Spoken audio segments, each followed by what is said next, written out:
Bring in the slimes. Today, we're going to talk about probably the best clown that we're going to see in Dragon Quest Tactics and one of the better units overall, who has some pretty scary and unique abilities. So stay tuned. Goo!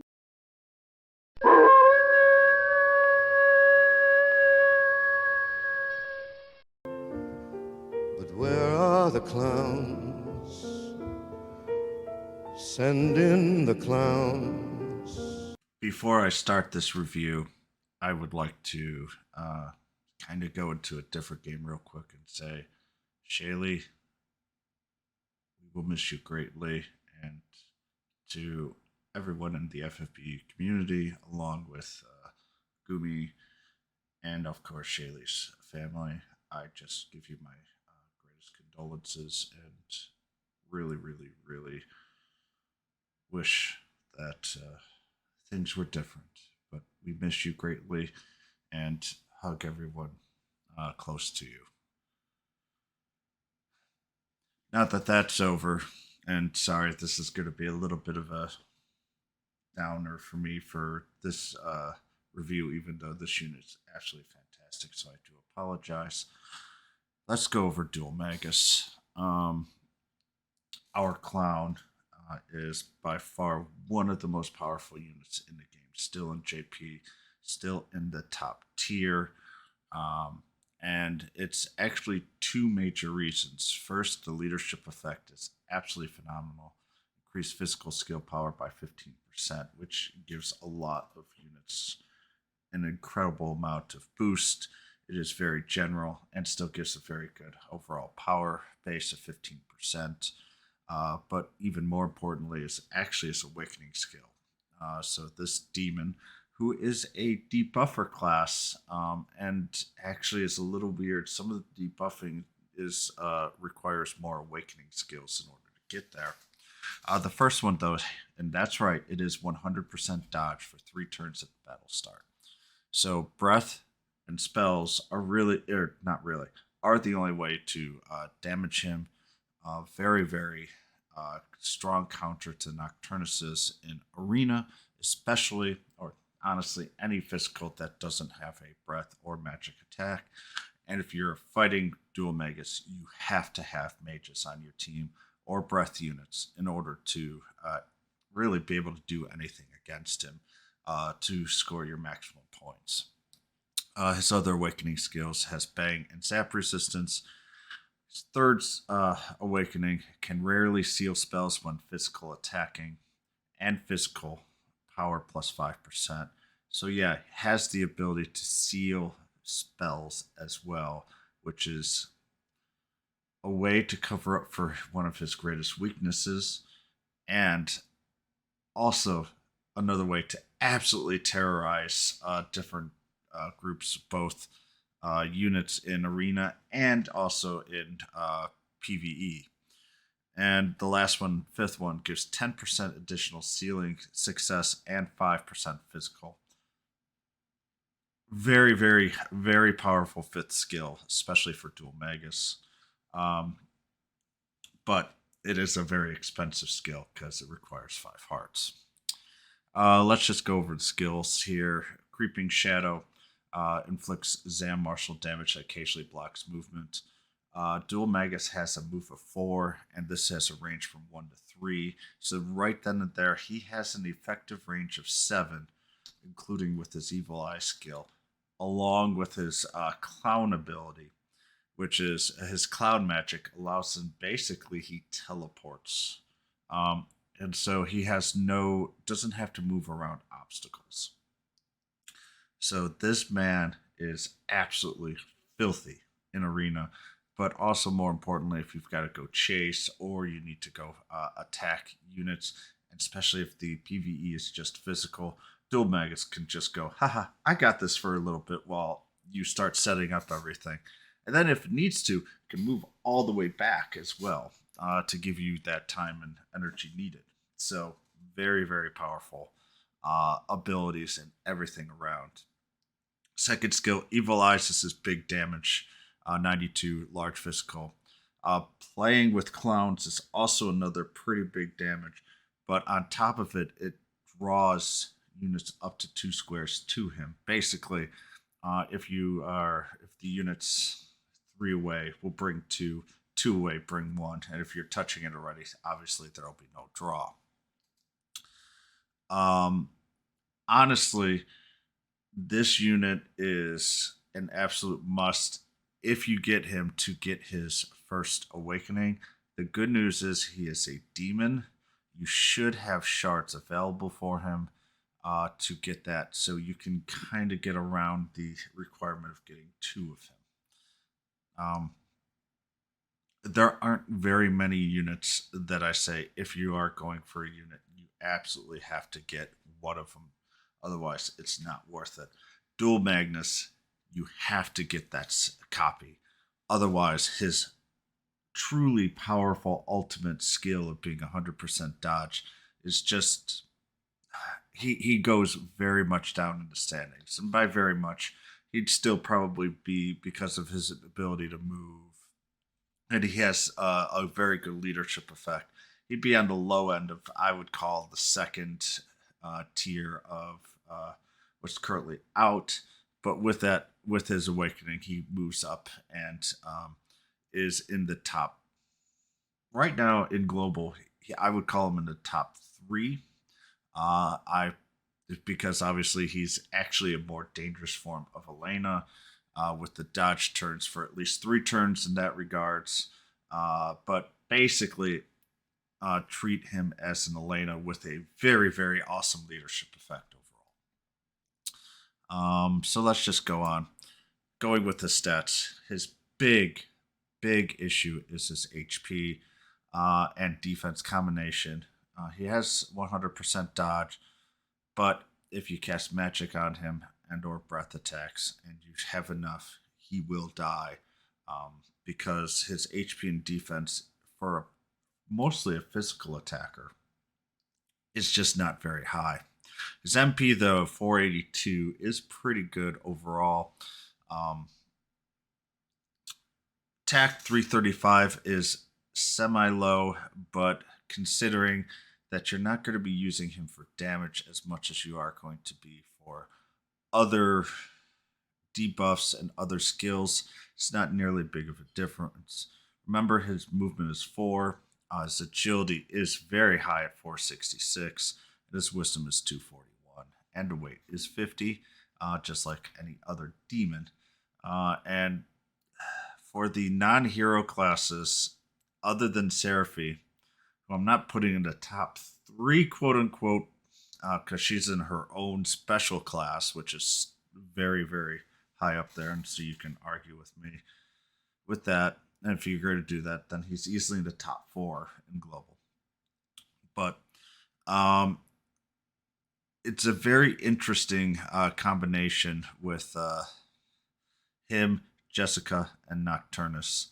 They are all like rock, paper, scissors. Jessica is really, really, really dangerous to Dhoulmagus. Dhoulmagus is really, really, really dangerous to Nocturnus. And Nocturnus is fairly dangerous to Jessica. It's not quite perfectly in try there, but we do have this rock paper scissors environment going on basically once Dhoulmagus comes out. Um, and so those are going to be your main ultra counters to those units. For a weapon, I am going to go way against the grain here, and I know I have the nice rapier, and sorry, yesterday's with the unfortunate news kind of really threw me for a loop, so I do apologize. But I'm going to be equipping the Lollipop on Dhoulmagus. You could probably really, really argue with the Iron Ball, or anything that gives just pure physical power. But for me, the Lollipop is incredible because my Lollipop can give him roughly 170 HP, I believe. We'll call it that. So that will almost increase his HP, or not almost, will increase his HP by 20%. And once again, that's his biggest negative. I'm not so worried about the pure destruction. Instead, using him to either destabilize an opposing party or to force the computer to focus on him, and instead of having to worry about uh, moving other units. And this is the insane power of Dhoulmagus is through that ability. And the lollipop is by far going to be the most important thing for that. It is in the Halloween event. If you don't have the lollipop, then just go for pure physical power for Dual Magnus. He is absolutely worth it. Learn skills. Cop Fizzle is, which we don't currently have, but we'll have, or actually I think we do, but if not, we'll get very soon. Uh, but anything that really lowers the abilities overall. Um, Dhoulmagus is not really there for pure damage. Is there to really, really annoy and to maneuver units around the way you want them to. Um, Burning Breath, Sweet Breath, there are also great choices, or anything like Attacking Attacker. Anything that lowers attacker defense as well can also be very, very powerful as well. Uh, Anything going on there is anything there is fine. With Dual Magus, I kind of did other learn scrolls, uh, instead of the normal. Let's lower defense, let's lower attack. The defense, though, if you really want to go with that, I think is probably the most powerful one out of all of them. But there's a lot of debuffs that you can use with Dual Magus, and that will be very, very wonderful. You can see his skills down below. The left here is the drag, which doesn't drag because he kills the slimes. Fair enough. And the other one is Evil Eyes, and you can see it's a pretty powerful one. The strongest one is going to be his third skill, but all in all, it just depends on which way you need to go. But compared to other units that are ranked very high, his damage output is medium at best. So his pros, that dodge is broken. Um, it really forces you to either not even bother going against a unit, or to change your team to have a magic or a couple magic and breath to counter Dual Magnus in arena. And in PvE, it allows you to force the AI to go into the way you want to for at least 2 turns, depending on how long the battle needs to take. Really will dictate how much overall use you get out of him in PvE. But Dual Magus is an absolute monster in arena, and is actually very, very good in PvE as well. Just in the very long battles, he is not nearly as good because of his HP defense combination.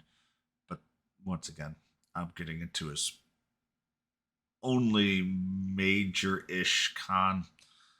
His movement is incredible with 4, and good range on skills of another 3 on top of it, and being able to use his Magic Clown ability, which allows to pass through obstacle on stages as well. Basically allows him to control the arena battlefield, and honestly any part of the PvE stages for the most part as well. Only very big stages like Sorrow's stage, he generally can't control as well, but he can still do it depending on how you move everything. So very, very great, useful there. He can draw as well, and move units around if needed, um, for your own purposes. And that leadership skills, as I said as well, is going to be abused and used very, very much overall. His cons, his HP is relatively low, and breath or spell can be relatively devastating, especially when it is a very powerful breath weapon, or you're going against Jessica, or other very powerful spell units. They will be devastating to Dulma. Not a unit that will do massive damage each hit, but that's okay. And will I pull? Oh, buddy, yes, I will. There's not going to be a great deal of, oh my god, gotta have units for a little while after this. They're going to be great units, and you might actually find some units that you find that are very, very nostalgic or something that you really, really like. But from a meta power stage, we're getting a lot of really good, solid units into the future from here on out. Basically, for another month and a half, 2 months, but nothing that is as game breaking as Jessica or Dhoulmagus are. So, if you are willing to spend the resources, I think these two banners are going to give you the best bang for your buck if you're lucky enough to get a few. Uh, because of how powerful they are in the overall game, and they're still powerful in JP, which means 5 months, they're still going to be a force to be absolutely reckoned with. And they haven't been bumped down at all yet. So, yes, I will definitely bring in the clowns and uh, go to my demon master here and try and summon him. What's interesting is normally when I say these the S unit is really really great, I'm gonna roll my eyes and say, but the A unit is Bulldozer. I'm surprised they put with Dhoulmagus.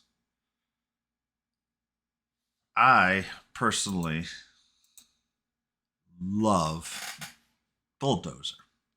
Um, its movement is pretty good overall. Its HP and defense though are fairly low, and this is by far its biggest negative. Its agility for an A unit is great at 415 and attacks 487. But this is a great unit, and it actually pairs really well with Dhoulmagus. One of the ones is Breath Crash, that is a second skill that does good physical damage, especially with his attack of 487. And occasionally steals breath attacks, which is one of Dhoulmagus' biggest weaknesses. And Dhoulmagus can occasionally stop his own as well with his third and fifth awakening. Um, on top of it, he can also paralyze and lower defense on other units as well. He has Burning Breath, and then Rampage is a really powerful skill that can lower defense for 3 different enemies. And with his attack power, it hits very hard. His leadership effect increased physical power beast by 10%. Whatever. His first awakening also increases the attack power and quickness for 2 turns until turn 3. So he hits hard off the gate, especially if you get that first awakening. And the third and fifth awakening gives 5% more breath seal as well. So Bulldozer is a one. They gave in a unit that pairs incredibly well with the S unit. And I'm going to be honest, not many games really do this, and even Dragon Quest doesn't do this very much. This is a very well designed A unit to go along with the S unit. Personally, um, the paralyzing power, lowering defense, and breaking seal breath attacks. These are some pretty good debuffs. Can do some pretty big damage. And for an A unit, it's not ranked as high as a lot of others. But this is one of the units that I can get a hold of and go, you know what? It's got great movement, great attack, and can do some pretty nasty stuff. The only thing that I do have a little bit of issue with is HP and defense combinations incredibly low. But that's by far its major downfall. Otherwise, I really like this kit, especially along with Dual Megas. All right. I'm going to keep the outro fairly short. Um, with my family's, what we've been going through in the past year and with what happened yesterday, uh, all I will say is please hug your families very close. Keep them and make sure that you say I love you, all that wonderful stuff. I know that's kind of contrite and, you know, very corny, but it's better to say the positive things while everyone's still alive because people, even people who are, she's was much younger than me as well, um, can go away quickly in an instant. And it just feels better to say it when they're alive than when they're no longer with us. So I hope you guys really do have a wonderful day. I do apologize for the more dour tone today, but this is life, and unfortunately, um, life does go on, but just doesn't always go on. So have a good one, and goodbye.